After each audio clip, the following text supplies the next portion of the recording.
Alright guys, Fuller coming to you with another video. Um, yeah, I just kind of needed some time to digest what happened tonight. I kind of knew it was going to happen, you know. I wasn't saying much about the fight because, nobody was really talking about the fight like that. The fight was kind of like, honestly, poorly promoted. I'm gonna be kind of honest with you, like, they didn't really promote that fight like that, you know, at least like in the way that I thought they should, you know. But anyhow, in short words, before I go into detail, Bivol basically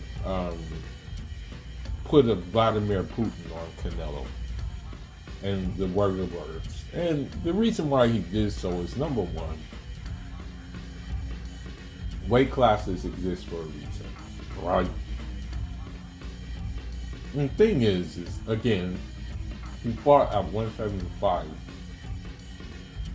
before versus Sergey Kovalev, and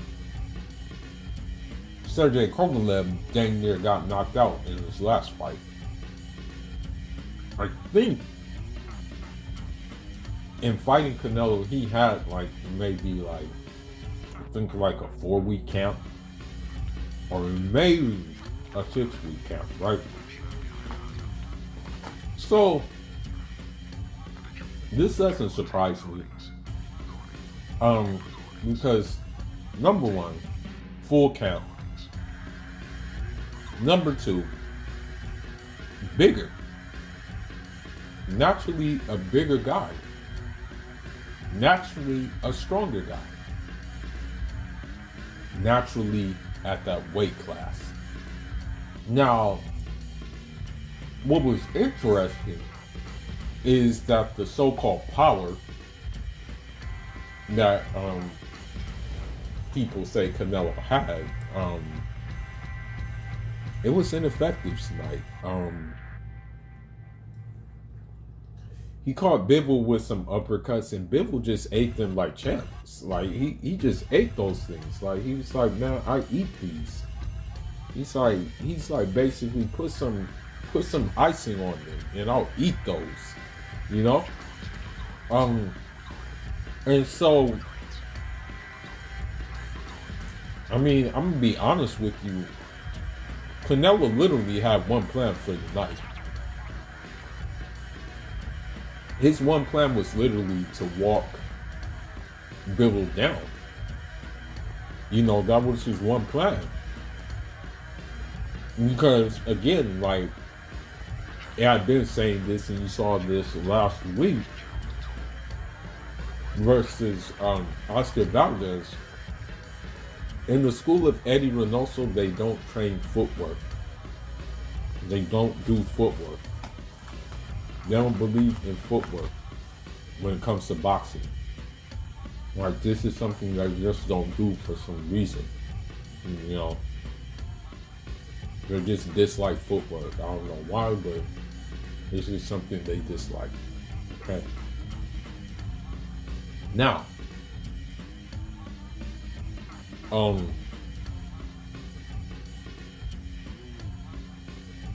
maybe like 1 or 2 shots got around the guard, right? And the thing is, Canelo said in an interview that, you know, he knows how to handle European style. Bivol fights like Triple G, right? And that's the farthest thing from the truth. Bivol uses angles. If you talk to his sparring partners,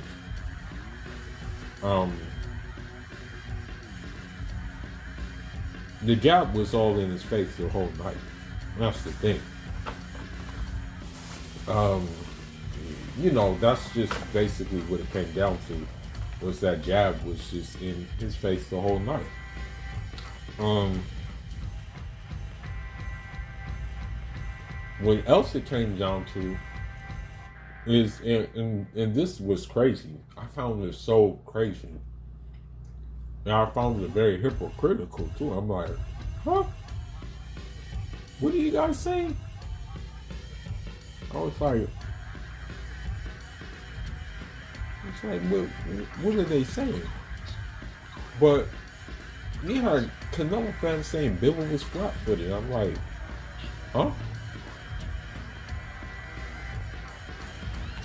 You have the nerve to call someone flat-footed, but your fighter is like showed his lack of footwork. I mean, like, honestly, his lack of footwork was all on display. I'm telling you, this guy, all he did pretty much the whole fight was trying to walk him down, try to come forward, walk him down, walk him down, walk him down, walk him down. And that's it.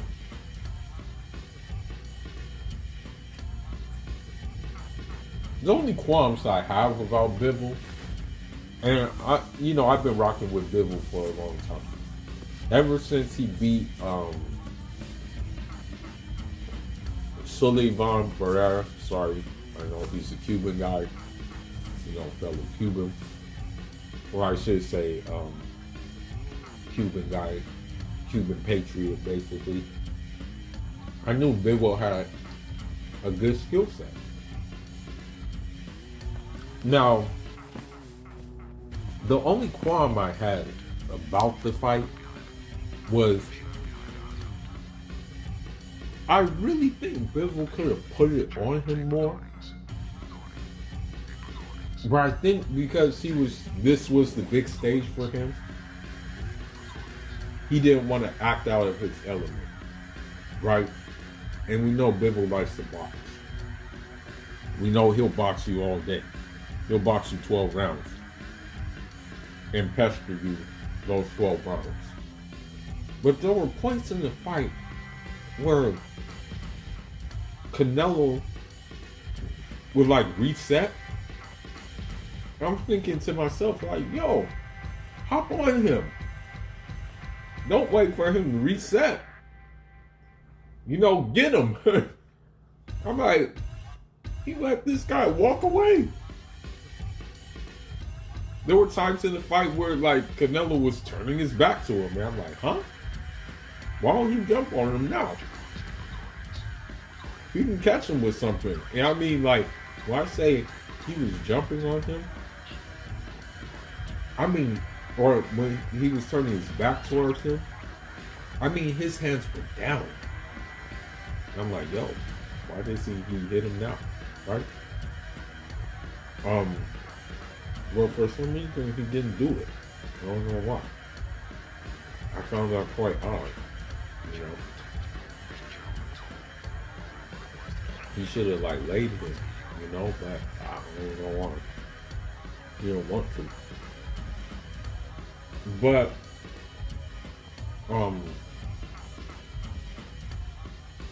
yeah, man. The other thing about the fight, right, is that Bivol has probably one of the most stoic, one of the most poker faces in boxing. The boos didn't bother him. Nothing like that bothered him. He stayed the course. He stayed focused. And he just like stay calm, cool, and collected. You know what I mean? And that's what made it good.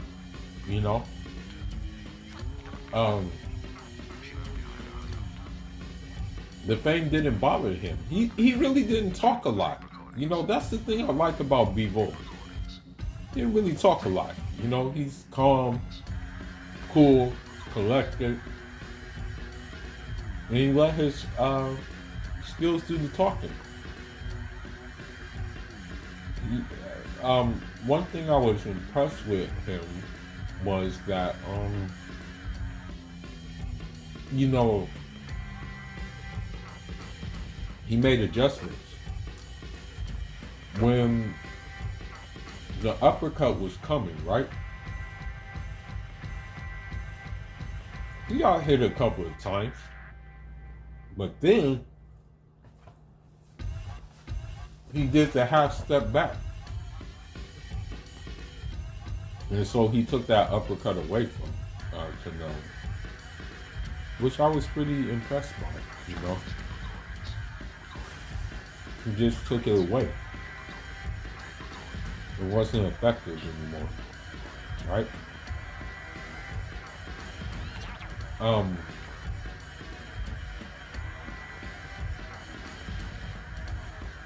trying to think what else. I mean, I don't know how much Bivol was hydrated to, but one thing I noticed is this. They made the ring small as hell. Like, that ring was small, bro. I'm like, huh? Like, why are you making it so small? I was like, yo, is he gonna be able to, like, operate in that ring? It being so small? It looks like crazy, bro. But this is one thing I wanted to say about certain Russian fighters. When you have fighters like, for example, Materbiev, when you have Bivol, right? And you guys may discount this, maybe you discount this, but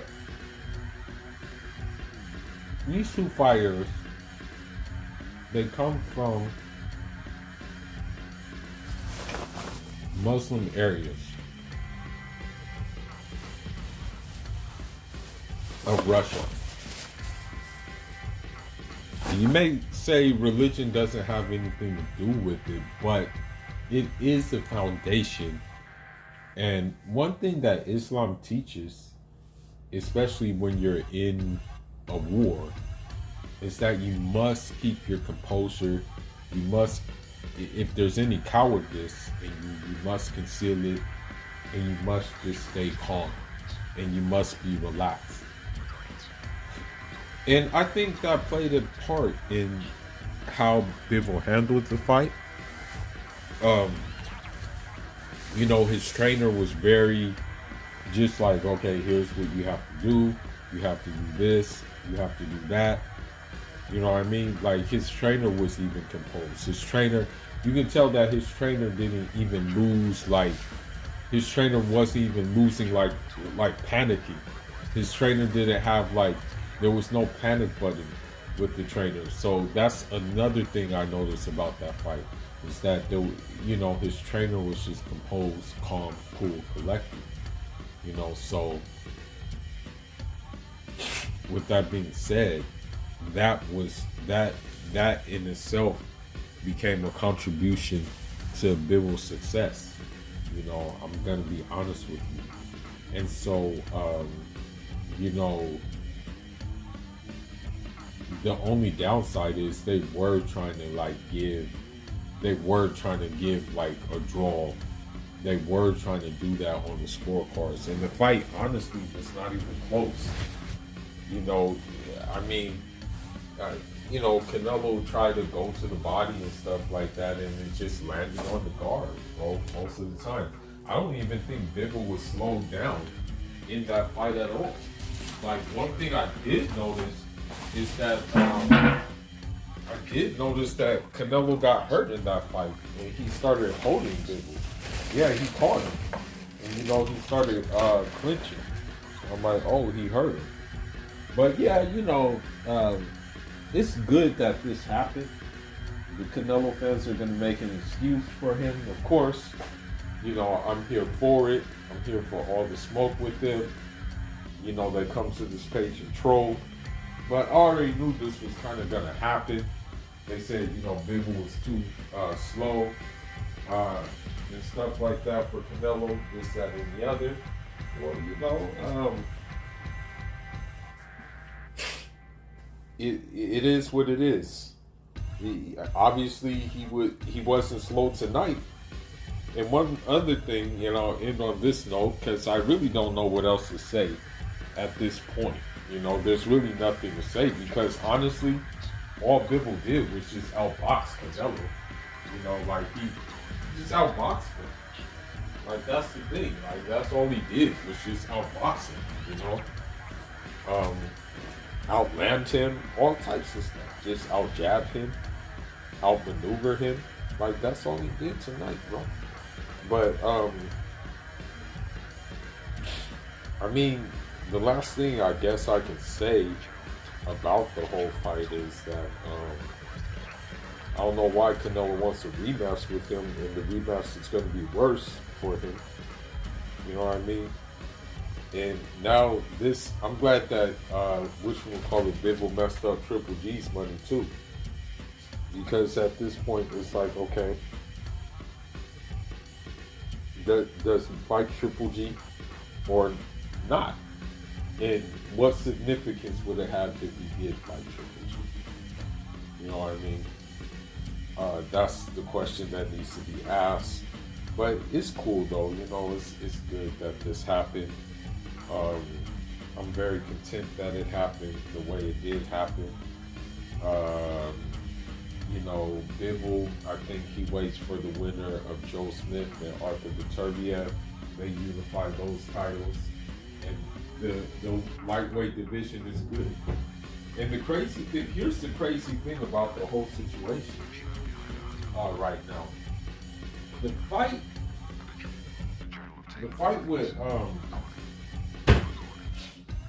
with Earl Spence would have been easier. Like when you think about it, truthfully speaking, the fight with Earl, that would have been an easier fight. You know, I think a fight with Charlo would have been easier, but he figured, oh, you know, Eastern European style, you know, I already took out Kovalev, I took out Caleb Plant, this should be a walk in the park. Well, he got a wake-up call today, because he was, and then another thing too, is he was trying to do the little slick boxing and trying to like move his head and stuff, but he was still getting caught. He was trying to fight against the ropes. That dude was still running into stuff, check hook, overhands, and everything like that. Dude tried to move his head and stuff like that, trying to do the whole Floyd Mayweather Philly shit on the rope. Wasn't working for him. As I said before, Canelo is a basic come forward boxer with some head movement. They say he's a counter puncher, but yeah, sure, against lower opposition. Duh. They say his defense is A1. Yeah, sure, against lower opposition. Duh. They say all these talking points about him. You know, this is like kind of like, okay, how can I compare this? It's like you play a no, I won't say basketball, but it's like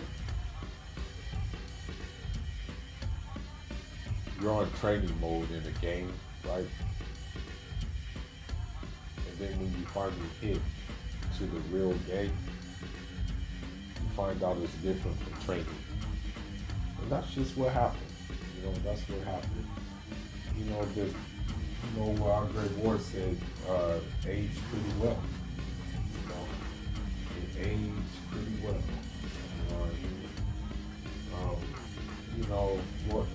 I'm going to just say this. Canelo's boxing is worse than his English, to be honest. I said this in a previous video. If I am, like, for example, if I wanted to, like, you know, if Allah decides to bless me with some kids, you know what I mean, and those kids unfortunately want to fall a little after their daddy and be in the boxing, then I'm gonna say, listen, son, watch Joran Ennis. Listen, son, watch Demetrius Andrade. Listen, son, watch Shakur Stevenson. Listen, son, watch Dmitry Bivol. Listen, son, watch Arthur Viterbo. Listen, son, watch Arislandy Lara. Listen, son, watch David Morrell. Listen, son, watch let's see who else. Watch Devin Haney. You know, watch how these guys fight. Okay, for a good way to fight. I'm not gonna tell them to watch Canelo. I'm not gonna tell them to watch Oscar Valdez. I'm not gonna tell them to watch Edgar Berlanga. I'm not gonna tell them to watch Maurice Hooker. I'm not gonna tell them to watch Deontay Wilder. I'm not gonna even tell them to watch Jamal Charlo. Heck, I'm not gonna even tell them to watch Jamal Charlo. You know? And the moral of my story is there's levels. There's levels to footwork, there's levels to angles, there's levels to counter punching, there's levels to all of that. And we just saw we saw where his level stops. But anyhow, man, Foolish signing out. Leave your thoughts, leave your comments, and jot on.